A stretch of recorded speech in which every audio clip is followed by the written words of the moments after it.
Alhamdulillahirabbil alamin.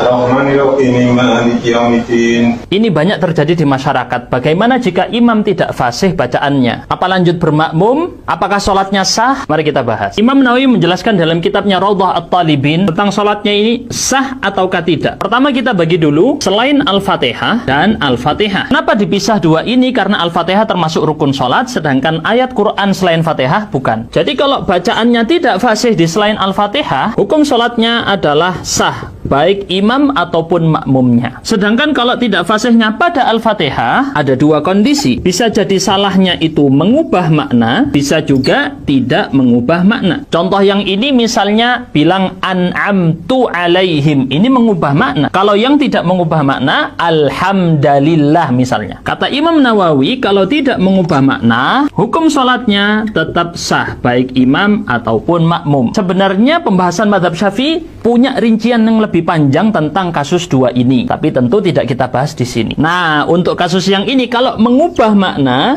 kita bagi lagi jadi dua. Orang tadi mampu belajar atau orang tadi tidak mampu belajar. Maksudnya tidak mampu belajar misal sudah sepuh, nggak bisa diubah lagi, sudah ngomongnya memang bacaannya seperti itu. Ini dirinci. Khusus untuk bacaan imam tersebut sendiri adalah sah, tapi berbeda dengan kondisi makmumnya. Kalau makmum ini punya kondisi yang sama atau lebih buruk dari imamnya, maka yang ini hukumnya sah. Tetapi kalau makmumnya lebih bagus dari imam, lebih fasih, maka ini sholatnya batal, dia harus mengulangi lagi. Dia tidak boleh bermakmum kepada imam yang lebih buruk bacaannya. Maksudnya yang bacaannya mengubah makna, khusus di Al-Fatihahnya, bukan di surat Quran yang lain. Kalau imam tadi sebenarnya bisa belajar, dibagi dua kondisi. Kalau waktunya cukup, dia harus belajar dulu, lalu kemudian sholat. Tapi kalau waktu tidak cukup, maka dia sholat, lalu mengqadha sholat yang tadi setelah belajar. Dan dalam kondisi ini, dia tidak boleh mengimami sholat.